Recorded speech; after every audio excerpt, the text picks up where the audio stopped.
They were poor. And after she was pushing the foot and went, and she had a little baby. She had a little girl. Her name is Rocky. Yeah.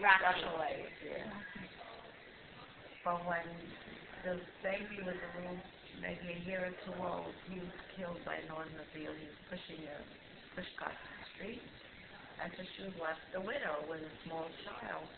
So she used to take him, she moved in with her parents together. And her mother was not a young woman, but she really helped her a lot.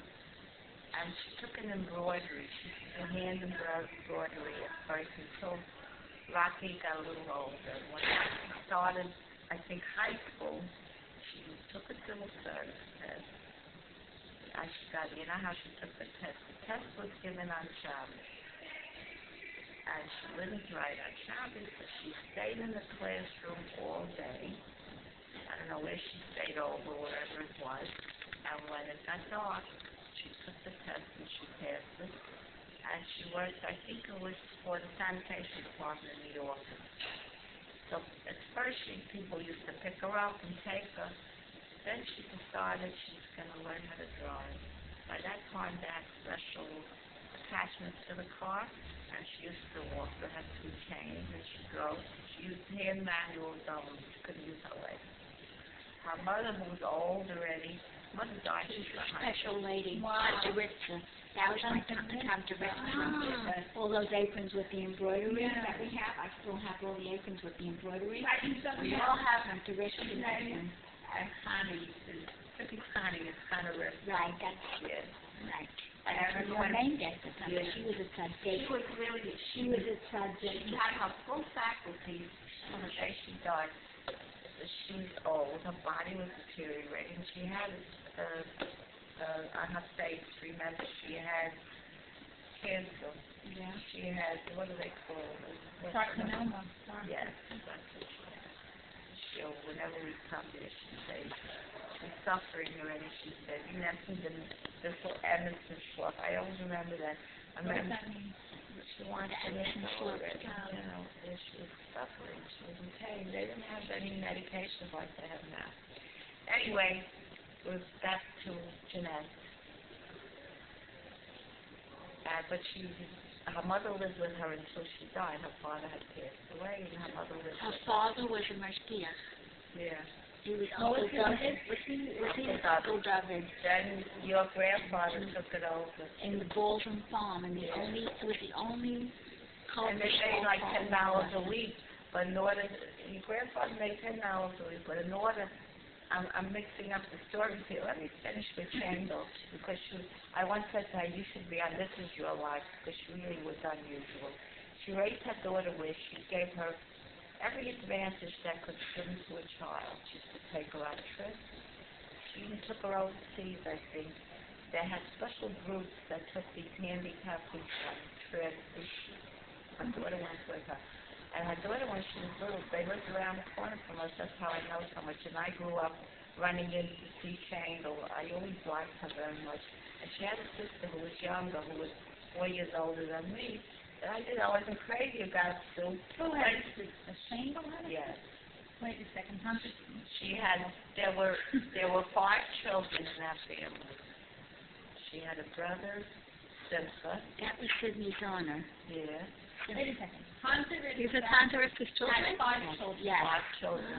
Yeah. There was Sidney, there was Moshe, Mo. There was Ezra. Jeanette was the oldest. Oh, Sidney was the oldest. No. Jeanette was the oldest. Then was Simcha, Ezra, Mo. Not Mo, he was the baby? He was the baby. Mo was like a year older than me. He's named after, Simcha's named after the same person I am. Our grandmother. I didn't know that. He always used to say, we're named after the same person. What's the Simcha deal? It's already, I told you that. I tell you the truth, I hear so much of that now. Since I'm a year that he was 97, 96 to 97. But he was He was such a nice man. Very good heart. Sidney's honor? Sidney's honor. So He lived with his, Sophie died about 2 years before him. And he lived with his son in Lakewood. They took him in, they built a room for him. That was the youngest son. That's the youngest son. They were wonderful to him. His wife, he loved. Well, They he was bombarded wonderful him. to them, you know. He worked until late into life just so his son Could learn. could learn. And in the school they used to say to him, how could your son afford to learn? So he'd say he has a rich father. And he worked in his paint store. He was always tired. He wanted to retire, and Sophie said, no, you have to keep on working, you know. What are you going to do home? Yeah, what are you going to do home? You'll get what? And he used to strut to work, and he'd sit on his feet and everything. Well, Okay, back to Jeanette, who had she raised her daughter. She went through college. Her daughter, she became a teacher. And she had a guy in school. I don't know. He was a gym teacher, right? They got married, and they had 3 children. who did she marry? I don't know who she Actually, married. he was a very nice guy, but it didn't work. We don't know his name. We don't know his name. I don't remember. I remember meeting the number. I probably have family out there that we don't even know. Out there. Out there and There's cousins that we don't even see, you know. There are people that I remember as a child that we had to come to. She lived in Manhattan on the 6th floor. I used to go there with my parents. She had candy store, Concentrate. She was married to somebody from my mother's I side. didn't know that. You didn't know her because she passed away when you were very young. And we always used to come to us, and whoever came, you know, if you had 3 rooms, you put them up and everything. Getting back to Jeanette. Anyway, Rocky got married, and Jeanette remained living alone. Then she managed alone. By that time, she was in the wheelchair. She used to get her books delivered from the library. She was always reading. And I used to like to go to visit her. She lived in Roxy Avenue. Roxy Avenue. She lived in this kind of where they have. I told you about that apartment. Yes, where you were talking that you like to look at, and they're beautiful.